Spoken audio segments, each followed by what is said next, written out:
Nerderator Dustin House, spreading that good word about affiliate. You're going to find me here Tuesday and Thursday, 12:15 Pacific time. So mark it on the calendar and hang out with me and my guest. And my guest today is Andy Cloyd, co-founder over at Superfiliate. Welcome to the Nerdatorium, Andy. Thank you for having me, Dustin. I'm happy to contribute to my nerddom. Awesome. And did I get it right? Was it co-founder or you got a different title these days?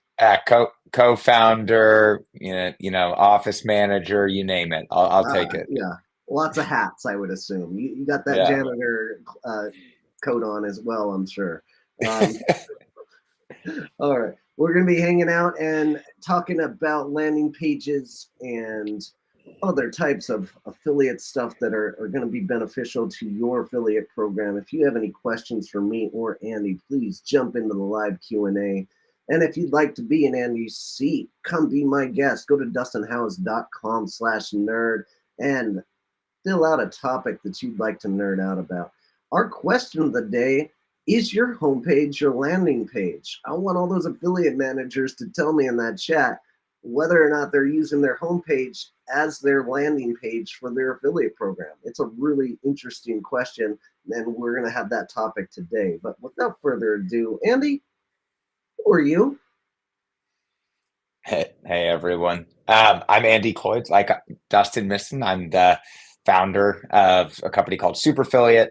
I grew up in the state of Kentucky. I'm calling in from New York. I've been in California and a lot of places in between. And before starting this company, I spent my whole career in like early stage technology investing before stumbling my way into like the greater e-commerce space, and then more specifically into affiliate via starting the company about 3 years ago. So I've been on like a crash course of, taking everything I've learned from experiences in the past to learning this new industry and, getting to meet folks who have been around a lot longer than we have, and just trying to ascertain the little knowledge that we can pick up along the way and build the company that we're building today. Awesome. And I got introduced to you by my buddy Patty McGill, who is always on the cutting edge of this industry, and he knows all the coolest tools that are going on. And he mentioned your name. I'm like, well, I guess I gotta go find out who this is. I took a look, and here we are. We had one conversation, and just love what you guys are doing there. So excited to have you on today. So tell us about Superfiliate, what you guys do, and who you're serving out there. 100%. So Superfiliate is a word of mouth growth platform for e-commerce brands. And, if you think about that more specifically, we help brands grow via the affiliate, influencer, ambassador, and even customer channels. We do that by one, allowing brands to consolidate all those programs into one easy to use application. So you can think about running customer facing programs, ambassadors, professional influencers, creators, affiliates, you name it, all in one. However, the most interesting and the most unique thing that we do that I think is most relevant for this audience is we've developed a way to transform affiliate links into co-branded landing pages at scale. We got to that by talking to a bunch of big brands in the space that were doing a ton of CPA model based acquisition via creators, publishers, all, you name it, all of these partners. And we were talking to them and saying, noticing for their best partners, they were building these landing pages, and, they would say, hey, these are our best converting pages. And we started to dig a little deeper, and it's like, why is that? And it's because there was this continuity between the moment of discovery of the brand and the actual content and shopping experience that's coming downstream from that. So you can think about seeing a creator in a post, clicking in, and then instead of landing on a homepage where that creator that brought you there or that media source that brought you there is out of the picture, if you're able to land on an experience that has that person bringing you through the funnel all the way down to conversion or checkout, that's going to be a higher trust and therefore a higher converting experience. So we said, hey, well, why are you not doing this for everyone today? And it's because, as everyone here knows, brands have very limited, development resources. There's 15 stakeholders all fighting over maybe a developer or two developers. And we found that oftentimes that influencer marketing manager or that affiliate marketing manager was not the person that was getting those resources when it came down to like, hey, we need to fix our checkout flow, or we need to build a landing page for this partner. That was just a push pull that like wasn't getting one as often as we thought it needed to be. So we developed a way to make that infinitely scalable. So with Super Affiliate, everyone here is probably very familiar with sending out a tracking or attribution link, and we actually make it really easy to make that a customized funnel for all your partners at scale. So every partner that you're working with has a funnel that's featuring maybe their name, their content, their picks, their bundle, all of these little personalizations to ultimately, drive more conversion and make both you and your partners more money. That is incredible. And it sounds like you've said that a few times. I get that vibe from you. Really amazing. And if you ask, hundreds of affiliate managers out there what their biggest hurdle, you're going to get a large handful. I don't know how many exactly or what percentage, but like one of my biggest hurdles I have as an affiliate manager is that dev work, like getting it done. If we have a big affiliate and we want to help them with their conversion rate, and it takes weeks, if not months, to build those things out. And I was just blown away that you guys are building something that you can, rely on your own internal team and your affiliate partner to get these things done in less than a day, which is really crazy. So awesome product. Tell me more about your guys' name origin story. Did we hit this yet? Like, how'd you come up with that? I don't think we've spoken about it, but it's funny. So, if I fast or rewind back about 3 years, I actually moved into a house out in Venice, California, as a total stranger to 3 other roommates who were best friends. Some friends were like, hey, you'll get along with these folks. I moved in and I met, who's now my co-founder, Anders. I was working in like early stage investing, like I mentioned. And, every night, he was up at midnight, 3 a.m., really founder type, has only ever built companies and was always working on ideas of some sort. And this is like right when iOS 14.5 was happening and paid acquisition was getting a lot harder for brands. And we saw, affiliate kind of coming back into vogue. And we saw people starting to think about how can we leverage influencers and affiliate models to like replace some of that growth that maybe was lost when paid acquisition was getting a little more difficult on the meta side. So, we were thinking about ideas, and I remember, Anders at one point, he's the type that buys a URL as soon as he gets a good idea. And we knew we were zeroing in on this like word of mouth category, like people or publications or media properties talking about brands, and like the discovery point for brands being that, a partner talking about somebody as opposed to a Facebook ad or a Instagram ad. And as we started thinking about that, he was thinking about like the sharing component of all that. And I remember we bought generate.love and generate, like the letter. And we were going to like really thinking about this like generation of sharing and all of that. And then we had a close friend, Wesley, who had built and sold a company actually in the e-commerce ecosystem. And it just came to him. He was like, super affiliate. No way. Right. You don't see, we had people that are kind of like, super affiliates. He's like, super affiliate, no way.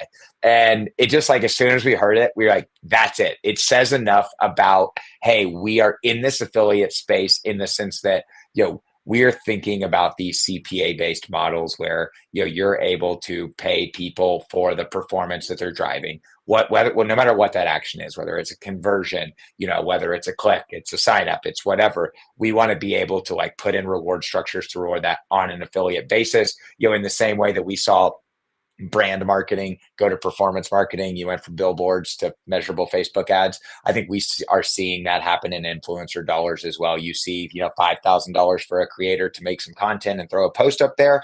Now brands are starting to say, is that actually a positive ROI investment that we're making? And we wanted to build the tools to like allow brands to think about these parts of their business in the same way that they're thinking about, some of these other performance marketing channels. And so Super Affiliate kind of stuck. And then from there, I feel like it's been fairly easy to draw those through lines all the way back, even as we expand the program and the platform well beyond that.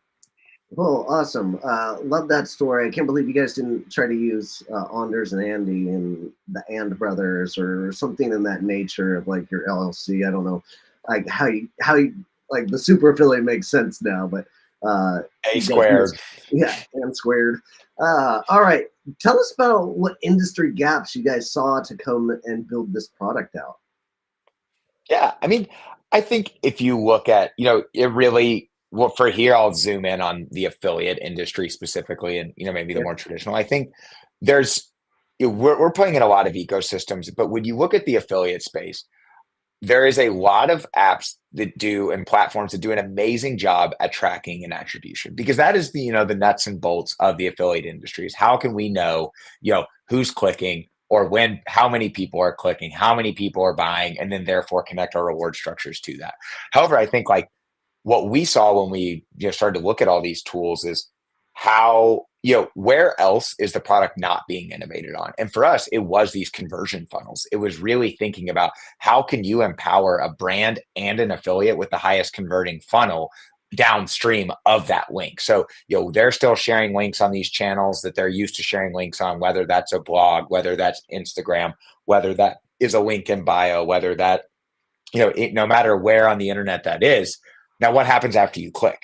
We need to really think about, like, there's still some juice to squeeze by making that the right experience. And we talked to tons of people. Some people's answers was it was bundles. It's a listicle. It's how are you providing, if people are innovating on this, but we wanted to give people the tools to be able to innovate and test in an extremely low friction way without needing to involve development, and letting the affiliate manager or the influencer manager really be in the driver's seat of how they're going to test and optimize these programs. And that just increases the pace of iteration. It increases the success of the program over time. And it also just allows, we saw an opportunity to empower affiliate managers, brands, influencer marketing managers to do something net new and different for their affiliates. You're not just saying, hey, Dustin, we'll give you, a $25 CPA. You're able to say, hey, Dustin, we'd love to do the $25 CPA. Also, for our affiliates, we want to make sure that you feel, special. You have a high converting funnel for your audience. Here's a page. Here's your face on it. It's got your profile photo. Let us know if you want us to add a favorite pick or a, quick little byline about, your experience with the product. We'll get that set up for you. And all you need to do is share this link just like you would any other link. And we'll take care of everything from there. And I think that has been the feedback that we've got from not just the brands, but downstream their creators, their partners, their affiliates, has been overwhelmingly positive. And at the end of the day, who doesn't like to see their face on a landing page or a shopping page or anything like that? for sure, and it makes your partnership feel so much more special as well. And you're going to motivate affiliates even more having that co-branded landing page in there. I've had to build these out myself. When we were over at WP Engine, we got tired of asking developers to build out these pages individually, so we just started building up a standing WordPress install that like we could just copy over and over and then switch out the logo and their face. And it was basic stuff. And this is like 6-7 years ago. But we were doing what you're doing, but it wasn't as dynamic and nearly as cool looking as what you guys got going on right there. I want to open up this chat to people. Is anybody using Super Affiliate out there? I want to hear some feedback on what features you guys are utilizing, whether it be affiliate managers or some other role in that company. So tell us more about the main features. You told us about the landing page, and the conjunction with the affiliate and the affiliate manager. Any other features you guys have that are highlighted with this tool? Yeah, of course. I mean, I think that the arc of building a platform is always a really interesting journey. And I think what we ran out early is we said we need to do something new, different, and exciting. We nailed these landing pages, these beautiful co-branded experiences featuring content, featuring favorite picks, all of this stuff. Then we realized, oh, we really need to now think about how do we build out with the workflows of our user in mind. So we've really started to expand down to like automating things like reporting, automating things like product seeding. Today in 2024 that we're in now, managing affiliates content is such a part of the wheel, and we need to get product in people's hands to produce great content that's compelling for audiences, for, whether that's YouTubers, bloggers, anything like that. And we make it really easy to fulfill orders via your existing, order management system, make sure that influencers get product in hand, track the posting of that content on social, making sure that you have access to it, are able to negotiate rights. And then of course the, table stakes features like payments, things like that. And then one thing that we've been really excited about recently is just slight gamifications of these programs, put special rewards at different milestones, and like give people a reason to like continue to do that next post, or that reason to write that next article, and just have that carrot dangling across. So we've got people doing super interesting stuff on that side. Like, you bring us 100 customers, you unlock a MacBook Air, stuff like that, just cool, nice, unique stuff. And we just make it really easy for folks to, structure those programs. Awesome. We've got a fan in there. Amy Scanlon says she loves the milestone seating feature. I didn't know you were servicing agencies. Are you working with agencies in this kind of capacity, or is she using this for one of her brands? So we do. I mean, we have tons of agency partners who are extremely helpful on, managing our tool. I think the one thing that we've learned about building software is you can build the best tool in the world, but you also need to have a fantastic user on the other side for the most part. And we're going to do everything we can to make it as easy as possible, particularly with these workflow features that we've been building. However, having amazing people like Amy on the other side of the tool, I'm sure, makes things a lot easier for us. So we have tons of partners, whether that's individual consultants and contractors to agencies, that help support us as well as our customers. Awesome. We're going to have Amy on in a future episode. I sure wish she would book her meeting. Amy, let's go. I want to talk about Right Side Up already. Come on now. All right, so let's talk a little bit more about the evolution of where affiliate marketing is going. So our traditional, click and link system and cookie tracking is moving out the door, and the modern affiliate / creator / influencer out there is really coming to fruition of what we thought the future would look like. And tools like yours are really helping move the affiliate industry in the right direction. Can you tell me about some of those differences you see between traditional and modern affiliates today? Yeah, I mean, I think the best place to start on this question is to just zoom up all the way to the highest level of like, what is, an affiliate? And at the end of the day, an affiliate is somebody that's in some way or another able to grab eyeballs and then push them down a funnel towards a purchase or an action. Traditionally, these things were, like we mentioned, early iterations of the internet, bloggers, publications, stuff like that, gift guides, all of that. Those were just, those are where the eyeballs used to look. Now, so many of the eyeballs, they're still looking over there, but they're also looking at creators on social platforms. They're looking at YouTubers. They're looking at these sources of expertise and inspiration. And in the same way they, used to look to some of these other publications or media properties, those eyeballs are here. They still want to discover products. So affiliate is really thinking about, the reward structures that you can put in place for taking those audiences and eyeballs and getting it, in connection or exposing a brand to that audience. And you're using, a platform to facilitate that. What we're saying is, as the attention moves towards individual platform creators, maybe on social media and things like that, we're going to build the tools that are going to connect those folks with their audiences and make it really easy for those creators to monetize, their audience in the most efficient way possible, but also provide the most delightful downstream experience for those people to test and try and buy the products that these people that they follow are talking about or pushing. So I think like you look at this like evolution, it's less of like it's more of a where are the eyeballs going than a like we're really upending the industry. Obviously, there's things that when it comes to privacy and stuff like that regarding cookies and attribution and all of that will probably make some change, will continue to evolve over time. But those are going to be decisions that are made at, extremely high levels. And, it's going to be up to people like us to build the, experiences that are able to optimize those relationships dependent on where those go. And I think like obviously that means things like last click attribution is going to continue to become more and more important. And like being able to bring people all the way down the funnel is going to become more and more important, because we're not going to get to have the, 7, 14, 30-day periods of monitoring people that have come and seen something and come back to buy. So we're going to have to get better at converting people in that session. And I think like when, funnels, high converting funnels that are personalized and all that, you need to maximize your chances of getting that conversion or that sale on that first visit, because it's going to be harder to find out who's coming back in 20 days and making the purchase.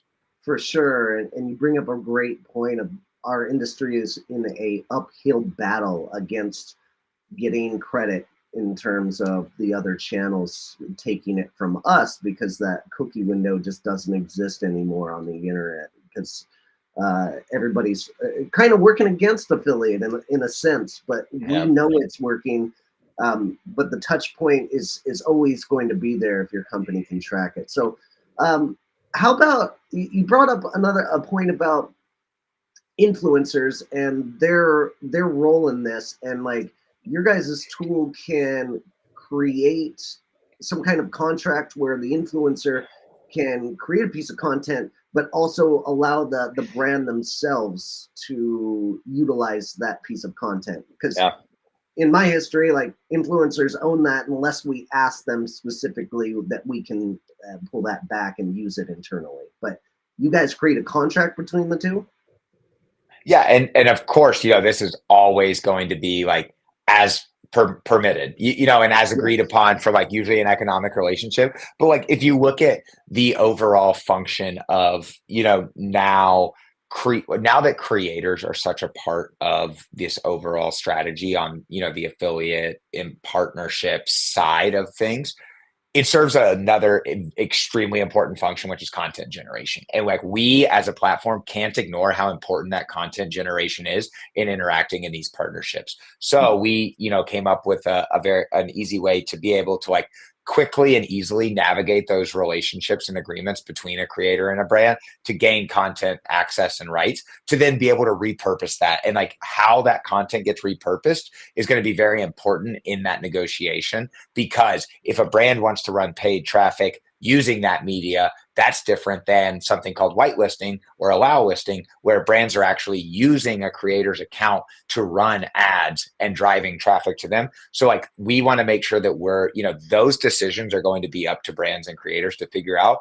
We're just going to need to build and continue to build the infrastructure that makes those brands and creators able to navigate those relationships in a very like easy native on platform way, because the content side of these strategies gets more and more important as as like the persona changes here. Okay. So there, obviously you need some kind of contract in place to borrow that, but you're saying that influencers should be asking for a little bit more if the brand themselves are allowed to utilize that content beyond.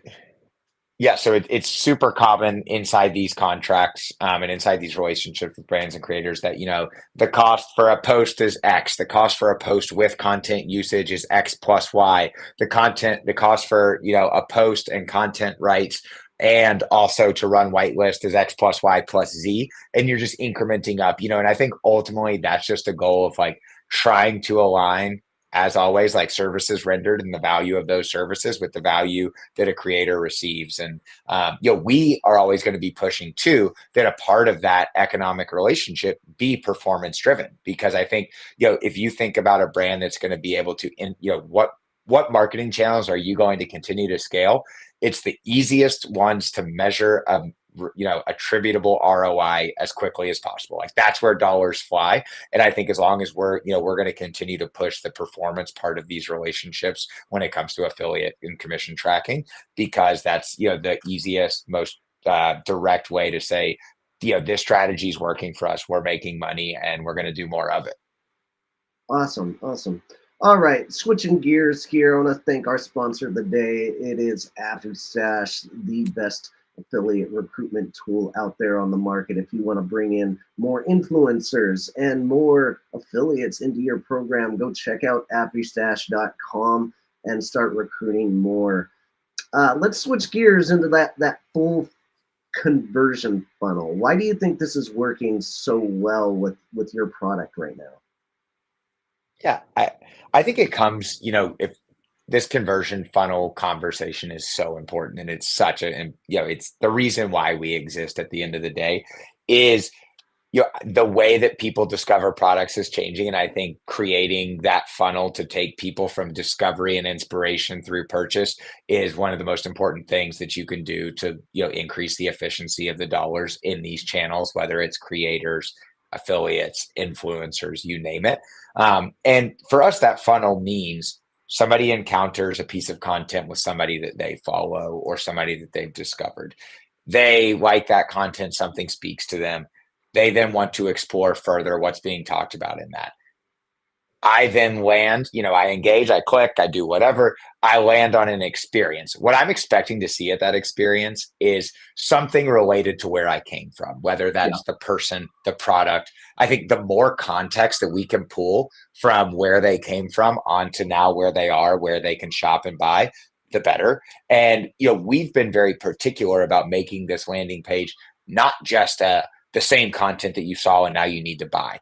We Mhm. want to make sure it's a fully co-branded experience where you can continue on that education funnel, especially for higher consideration, higher AOV products. You're thinking about, like, we need this page to have the social credibility of the creator. We need it to Yeah. show the various purchase options that somebody might want to go down. Then we need to educate them on why they need the product and the core, value props and benefits. We need them to understand which one might be for me. I love the automated reactions. Which one might be for me? I want to learn more. What's the brand story? Okay, I know that Dustin works with Starbucks coffee, but like I want to read like about Howard Schultz starting Starbucks in Seattle in 1976. Oh, and there's the landing page section at the bottom. Now my heart's warm and like, oh yeah, sure, I'll buy the Yeah. bag of Pike's Place. And we're just saying like we just need to make that entire funnel seamless all the way through though to checkout. And I think that's like a place that we're starting to spend a lot more time is like, how do we make sure that decision that once you decide to buy, there is zero friction beyond that? Thinking about what are the payment options, how do we remove all friction from that consumer experience, which ultimately at the end of the day, the North Star metric that we're looking at when it comes to a full conversion funnel is here we go again. What is that conversion rate? If I'm paying to push traffic to this page, I want to generate every sale I can on it. And looking at that conversion rate is really like what we're always thinking about and always trying to increment. Okay, gotcha. And when people are landing on your affiliate landing pages for this unique content, like branded content, are they allowed? So help me understand the tool a little bit better. Uh, does the checkout system happen on that page, and then there's like an API call to the internal system, or do they still go through the same checkout at that So brand? so right now, so you know, right now we're pushing people through to the existing checkout. That's for a very specific reason. We've got things like, cross sells, upsells, post Yeah. purchase experiences that brands find very important. We're introducing some optionality there. If people want to start to leverage external payment methods like an Apple Pay, like a Shop Pay, something like that, we want to be able to support that. And ultimately, we want to leave, it up to the brand in terms of how they want to do that. Right now, the easiest and native way for us to do it is we're just pushing a cart to to actually wherever the folks want to drop them off, but usually into checkout, ideally like a deeper stage of checkout. So that way, people can still leverage those cross sells, upsells, and things like that. But then also at the same time, you're pretty far down funnel and ready to convert, and there's not a lot of click. It's reducing clicks in that process is something we're always thinking about and trying to Okay. remove everyone that we can and when possible. But yeah, right now, and I guess one last thing that I want to tie that up with, always making sure that this order coming through looks like any other order for data workflows, for reporting workflows, for all of that type of stuff, commissioning even. We want to make sure that there's, we're not disrupting a brand's single source of truth on the performance of their business. Okay. Um, with that in mind, like, what are some of the best practices that you guys would suggest for brands to use? Not necessarily with your with your product, and I understand that your guys' product is helping that conversion rate, but let's say we're not going with you. What are some of those best practices we can do today for those brands that need to improve their conversion rate with the affiliates they work with? Yeah. I mean, I think going one level up is always, of course, partnership selection. Continuing to refine who are your partners, why are they good partners, why are they not good partners, being specific about that, because ultimately their audience is who's coming to your page, and you got to make sure that what you're saying on that page resonates with that audience. So, for example, if I am we work with a CBD sleep powder.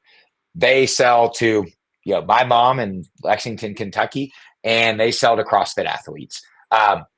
If my mom is posting to her audience, they probably don't need to see that the person that won the bench press competition at the CrossFit Games uses the product. They probably need to see that Martha Stewart uses the product, and they're like, oh, let's do that. So I think it's all about thinking about the contextual nature of your landing experience. Who is this for? Then I think it's thinking about, like, what are you as a business trying to optimize for? The selection that you're able to put on, in front of that user is going to be really important. So pushing, if you're trying to push AOV up, then you should be leading with bundles and things like that are able to push people up. If you're trying to lead with, if here's another one. If you have inventory you're trying to clear out, maybe you're pushing a little bit more on, like, you have a special offer on the page that's getting rid of something that you're trying to get rid of in the warehouse. I think there's all sorts of different options. Like, you just need to think about, like, from a first principles basis, what's my business objective with the traffic coming to this page? And then how am I going to use, like, the invisible hand to guide, consumers down the path that I want? Yeah. And Brian Christensen here says, put them on the spot. Yeah. That's what we do here. And I wouldn't toss out questions to guests that I knew couldn't handle it like a pro. Andy's right in there just getting after it. Awesome. As we wind this thing down, it is time for you to defend your post, Andy. And this comes from, you're very active on LinkedIn. So this wasn't hard to find, but what do Athletic Greens and some other companies like Peloton have in common besides being products I can only dream of one day acquiring? They have incredible influencer partner marketing managers who spoke Super Bloom and Libby Coma this week about the state of influencer marketing. I just want to note here, like, where did this come from? And a secondary question, like, are your aspirations to be like that level of CEO one day? Is that your dream? Sadly, my aspirations are so much more modest than that. It's strictly to be able to afford those products. I've actually always, and this I will tell Anders, my co-founder, he could attest to this. I used to say that I'll know I've made it if I have a cold plunge, a tonal, and a patio that opens up to or a living room that opens up to a patio. Those are my three. I'm a simple guy, so I was trying to afford those things. So that's where that started with. Is I'd love to have those products, and talking about getting down the funnel. Athletic Greens, it gets me every time. I get down funnel and then it says $90, and I'm like, I just don't know if I got the $90 today. But that's neither here nor there. That post is actually derivative of an incredible content series that we have partnered with the incredible Lily Comba from Super Bloom. She was the head of partnerships at a company called Seed Health that scaled the affiliate and influencer and creator channel in a very serious way. It was actually their main acquisition channel, and they were putting a lot of budget behind it. We've teamed up with Lily on a content series that is really just geared towards bringing the best and the brightest in the industry together on quick virtual panels, 60 to 90 minutes once every 6 to 8 weeks to talk about a subject. Last time was more general, like, where is influencer marketing in 2024? We're going to try to expand that into other verticals soon, thinking about whether it's, is it category specific, health and wellness, home goods, things like that, or is it industry specific? Maybe it is performance marketing with creator UGC focused and it's very tactical, or maybe it's affiliate marketing in 2024 and we're just going to continue to do that. So that's trysuperbloom.com, or at superaffiliate.com. You can find more information on those events, but hopefully that would be helpful for the audience here. But that's the origin of that post. Hopefully one day, Dustin, in 2 years, you and I will be having this conversation and you'll see me. I'll be sitting in my cold plunge, drinking my Athletic Greens with my Aura ring on and the Pelotons in the background. But right now I've just got this podcast studio, you know. Okay. Well, you're not as big of a consumer as I am. Like, so many points on this. Like, I've got a Peloton. I have Athletic Greens that I drink every morning, and I cold plunge, but it's like a just a converted tub that I threw in the backyard to make it work. But and you'll never see a ring on me. I don't do wearables by any means, but good to know that I've almost made it in your eyes. Like, that's great. Yeah, hey. And if Lily's out there listening and you need some experts, I know people that are better than me, so I will point you in the right direction. But last point there, I thought you were genuinely trying to own these companies, not these products. So that's even funnier. I appreciate the endorsement of my ambition that you think that I would think that big. Right now, we're going to try to solve this problem first for all our brands and marketers out there. Hey, stay focused. I like it. Oh, and speaking of made it, like Athletic Greens, if I ever get contacted by Athletic Greens for this podcast to be sponsored, the answer is yes, first of all. But like, I think that's when a podcast has made it, because they have sponsored, if you like look at their, hey, where did you hear from me? A podcast. And there's a drop down menu of thousands and thousands of podcasts on there. Like, they just give it away. Like, they do it to everybody. It's a wild marketing campaign from their part. Awesome, man. Really appreciate your time today. Thanks for being here. How do we connect with you? Thank you, Dustin. The pleasure is certainly mine. When it comes to connection, anyone can shoot me an email, andy@superaffiliate.com, or you can find me on LinkedIn, just Andy Cloyd. You'll see a guy that's got a crazy profile photo. It's extremely unprofessional. That one's me. It's just me smiling with friends cut out of the background or whatever. It's no professional headshot.